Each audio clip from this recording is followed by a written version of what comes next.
Si verum est, quod nemo dubitat, ut populus Romanus omnes gentes virtute superarit. Non est infetiandum Hannibalem tanto praestitis ceteros imperatores prudentia, quanto populus Romanus antecerit fortituerne cunctas nationes. Nam quotiens cumque cum eo congressus in Italia, semper discessit superior, quod nisi domicium suorum invidia debilitatus esset, Romanus videtur superare potuisse, sed multorum obtrectatio devicit unius virtutem. Hic autem velut hereditate redictum odium paternum erga Romanos sic conservavit, ut prius animam quam id deposuerit, quicquidem cum patria pulsus esset, et alienarum opum indigerit, numquam destitit animo bellare cum Romanis. Nam ut omittam Polypum, quem absens hostem reddit Romanis, omnium is temporibus potentissimus rex Antiochus fuit. Hunc tanta cuperitate incendit bellandi, ut usque a rubro mari arma conatus sit in ferri Italiae.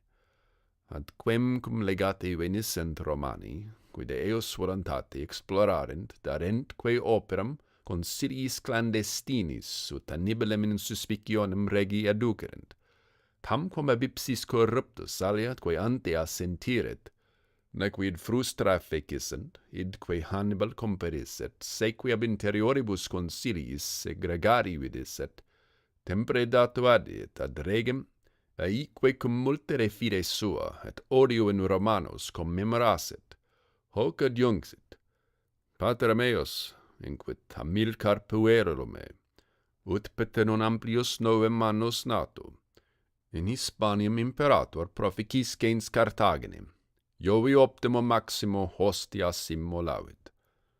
Quae divina res, dum conficiabatum, quae sivit a me, velemnes secum in castra proficisci, id cum libenter acepissem, atque abeo petere coepissem, ne dubitaret ducere, tom ille faciam inquit simie fidem quam postulo dedris.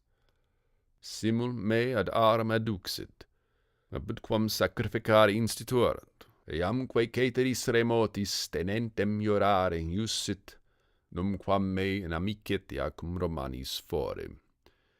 Id ego ius iurandum patri datum usque ad hanc aetatem ite conservavi, ut nemini dubium esse debiat, quid reliquo tempore adem mentes in futuris. Quare, si quid amicere Romanis cogitabis, non imprudenter feceris, si me celaris, cum quidem bellum parabis, te ipsum frustraberis, si non me in eo principem possueris. Hac higetur, quad diximus aetate cum patri in Hispaniam profectus est, cuius post obitum Hasdrubale imperatore suffectu equitatui omni praefuit. Hoc quoque interfectu, exercitus summam imperii ad eum detulit. Id Carthagenem delatum publicae comprobatum est.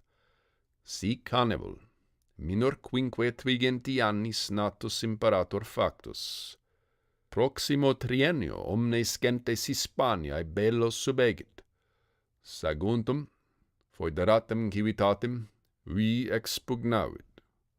Tres exercitus maximos comparavit. Ex his unum in Africam misit, altrum cum Hasdrubale fratri in Hispania reliquit, tertium in Italiam secum duxit. Soltum Pyrenaeum transit, quacumque iter fecit, cum omnibus inquilis conflixit, neminem nisi victum dimisit. Ad Alpes post Iaquam venit, quae Italiam ab Gallia se iungunt, quas nemo unquam cum exercitu ante eum praeter Herculem graium transirat, quo facto is hodie saltus graius appellatur. Alpicos conantes prohibere transitu concidit. Loca pata fecit, et in remunit, fecit ut ea elepantus ornatus ire posset, qua antea unus homo in Hermes vix poterat repere. Hac copias traduxit, in Italiamque pervenit. Conflixerat apud Rhodenum, cum Publio Cornelius Scipione consule, eiumque populerat. Cum hoc eodem clasteri apud padem decernit, saciumque inde hac fugatum dimittit. Tertio idem Scipio, cum collega Tiberio Longo, apud Trebiam adversus seum venit, cum his manum conservit, utrosque profligavit. Inde per ligere Sepenninum transit, petens Etruriam. Hoc itinerem, adio gravi morbo efficitur ocolorum, ut postea numquam dextro aeque bene usus sit.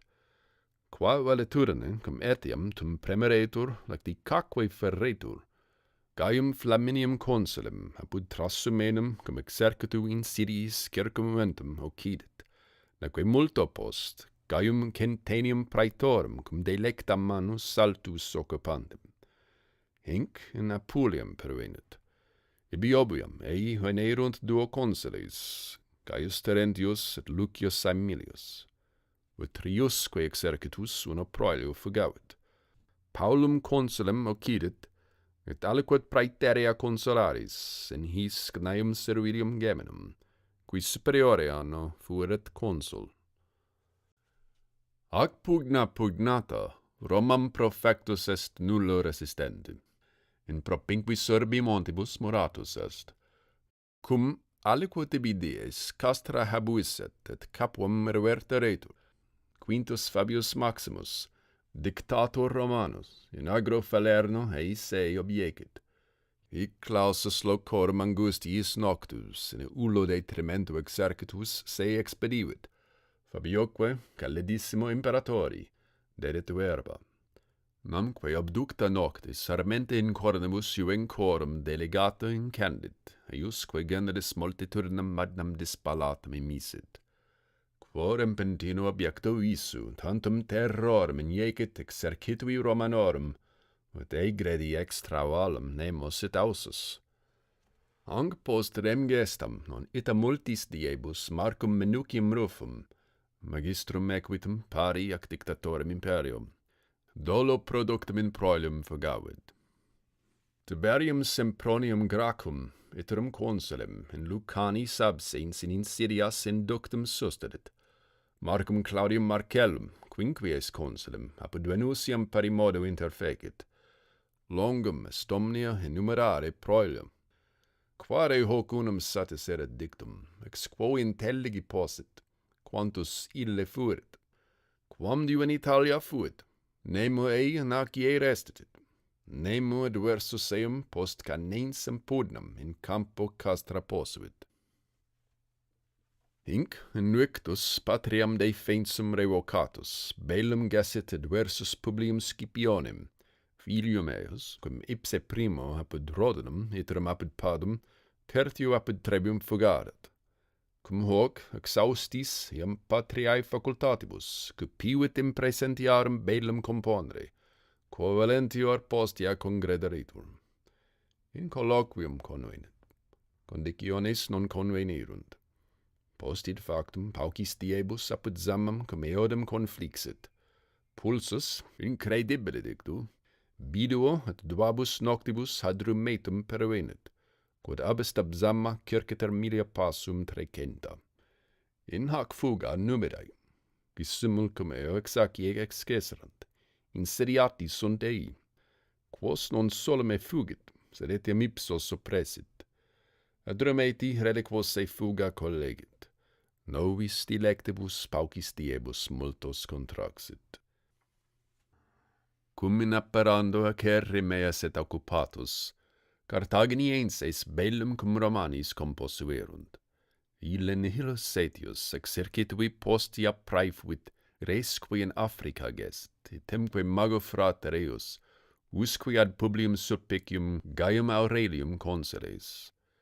His enim magistratibus legati Carthaginienses Romam venerunt, qui senatui populoque Romano gratias agerent, quod cum is pacem fecissant, obiamque rem corona aurea eos donarent, simulque peterent, ut obsere seorum fregellis essent captivique rederentur. is ex senatus consulto responsum est. Munus eorum gratum acceptumque esse. Obseres, quo loco rogarent futuros, captivos non remissuros quod Hannibalem, cuius opera susceptum bellem foret, inimicissimum nomini Romanum, et iamnum cum imperio habet exercitum haberent itemque fratrem meus Magonem. Hoc responso Carthaginienses cognito Hannibalem domum et Magonem revocarunt. Huc ut redit, rex factus est, postquam praetor furat, anno secundo et vicesimo. Ut enim Romae consules, sic Carthagine quot annis annui bini reges creabantur. In eo magistratu pari diligentias se Hannibal praebuit, ac furat in bello, namque effecit ex novis vectigalibus non solum ut esset pecunia, quae Romanis ex foedere penderetur, sed etiam superesset, quae in aerario reponeretur. Dende, anno post praeturum, Marco Claudio Lucio Furio consulibus, Roma legati Carthaginem venerunt. Os Hannibal ratus sui exposcendi gratia missos, priusquam is senatus deretur, navem escendit clam atque insuriam ad Antiochum profugit. Acre palem facta, poeni naves duas, quae eum comprehenderent, si possent consequi, miserunt, bona eius publicarunt, domum a fundamentis desiecerunt, ipsum exulem judicarunt. At Hannibal anno tertio postquam domo profugerat, Lucio Cornelio quinto Minucio consulibus, cum quinque navibus Africam accessit, in finibus curae Naeorum si forte Carthaginienses ad bellum Antiochis spe fiduciaque inducere posset, quiam persuaserat, ut cum exercitibus in Italiam proficeretur. Huc Magonem fratrem exciuit, id dubi poeni resciverunt, Magonem eadem, qua fratrem, absentem efficerunt poena. Illi, desperatis rebus, cum soluissent naves, aquila ventis dedissent, Hannibal ad Antiochum pervenit. De Magones interitu duplex memoria prodita est, namque alii naufragium, alii acervilis ipsius interfectum eum scriptum reliquerunt. Antiochus autem, sitam inegendo bello consiliis eius parere voluisset, quam in suspiciendo instituerat, propius Tiberi, quam Thermopolis de summa imperii demicasit. Quem etsi multa stulte conari videbat, tamen nulla deseruit in re.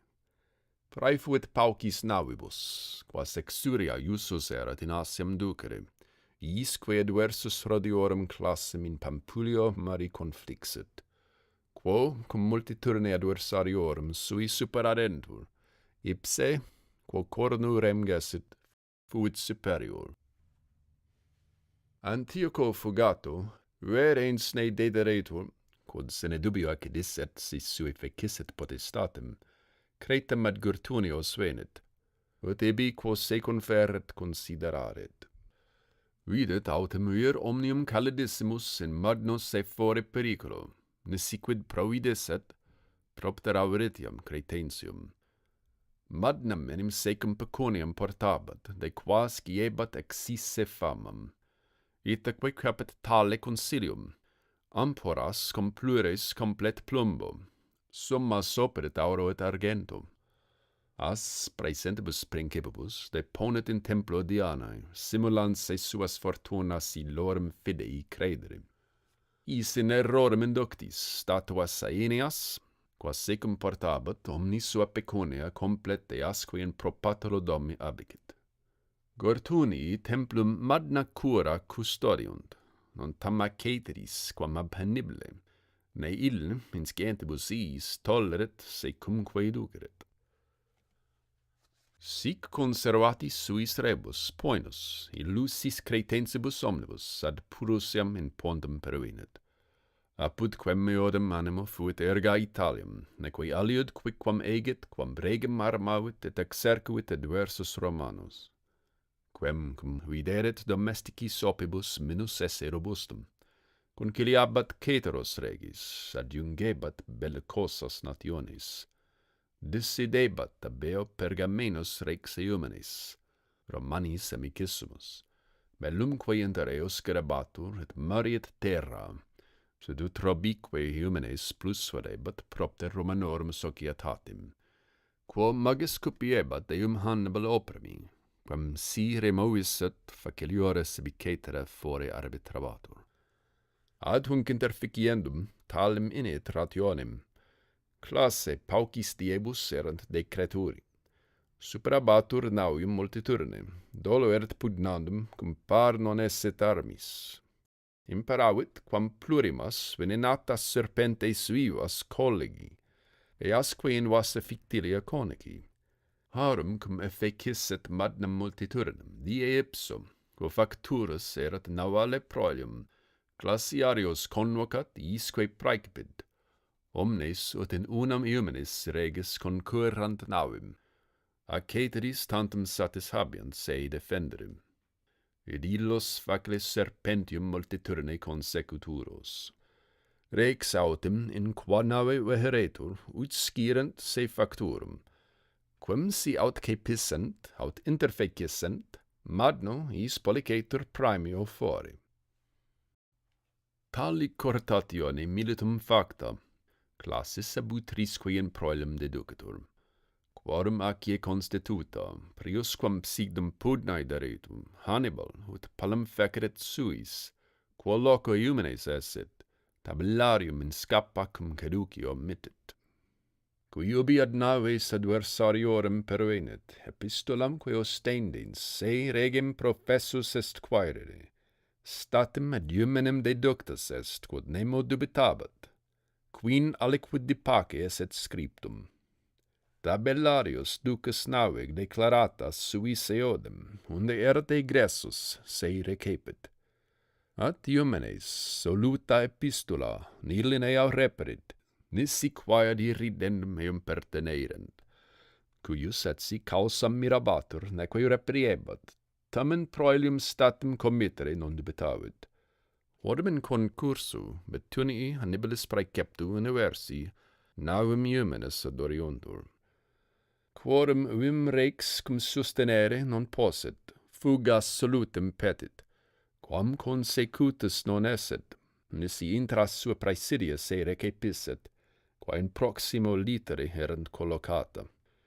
Reliquae pergemenae navis, cum adversarios premenent acrius, repente in eas vasa fictilium, de quibus supra mentionem fecemus, conici quaepta sunt, quae acta, initio risum pugnantibus concitarunt, neque, quarid fieret, poterat intelligi. Post quam autem navis suas opletas conspexerunt serpentibus, nova re perterreti, cum quid potissimum vitarent, non viderent, puppe sverterunt, seque ad sua castra nautica retulerunt. Sic Hannibal consilio arma pergamenorum superavit, nequitum solum, sed saepe alias pedestribus copiis pari prudentia pepulit adversarius. Quae dum in Asia geruntur. Accidit casu ut legati Prussiae Romae apud titum quintium Flamininum consularem cenarent, atque ibide Hannibale mentione facta, ex is unus diceret eum in Prussiae regno esse. Id postero die Flamininus senatui deturit. Patris conscripti, qui Hannibale vivo nomquam se sine insidiis futuros existamarent, legatos in Bituniam miserunt, in is Flamininum, qui abrege peterent, ne inimicissimum sum secum haberet sebique dederet. Is Prussia negare ausus non est, illud recusavit, ne ira se firi postularent, quod adversus ius hospitii esset. Ipsi, si possent, comprehenderent. Locum ubi esset, facli inventuros. Hannibal enim uno loco se tenebat in castello, quod ei a rege datum erat muneri, id quae sic edificaret, ut in omnibus partibus edificii exitus haberet, scilicet verens ne usu veniret, quod accidit. Hucum legati Romanorum venissant, ac multitudine domum eos circumdedissant, pur ab Janua prospiciens annibile dixit, plures praeter conspitudinem armatos apparere. Qui imberavit ei, ut omnes fores aedifici circum miret, ac propere sibi nuntiaret, num eodum modo undeque obsideretur. Puer cum celeriter, quid esset renuntiasit, omnisque exitus occupatos ostendisset, sensit id non fortuito factum, sed se petim, neque sibi diutius vitam essere tenendam, quam ne alieno arbitro dimitteret, memor pristinarum virtutum, venenum, quod semper secum habere consuerat, sumsit. Sic vir fortissimus, multis varisque per functus laboribus, anno acquievit septuagesimum, quibus consulibus interierit, non convenit, namque Atticus Marco Claudio Marcello, quinto Fabio Labione consulibus mortum in annalis suos scriptum radiquit, at Polybius Lucio Aemilio Paulo, Gnaeo Baibio Tampulo, Sulpicius autem Blito, Publio Cornelio Catego, Marco Baibio Tampulo. Atque hic tantus vir tantisque bellis districtus non hil temporis tribuit litteris, namque aliquot eius libris sunt, Graecos sermone confecting, in iis ad Rhodios de Gnae manlius sonus in Asia rebus gestis, huius belli gestem multi memoriae prodederunt, sed ex is duo, qui cum eo in castris fuerunt, simulque vixerunt, quam diu fortuna pace est, Silenus et Sosilus Lacedaemonius. Atque hoc Sosilo Hannibal literarum Graecarum usus est doctorum, sed nos tempus est ius libri facere finem et Romanorum explicare imperatoris, quo facilius collatis ut rarumque factis, qui viri praeferendis sint, posset judicari.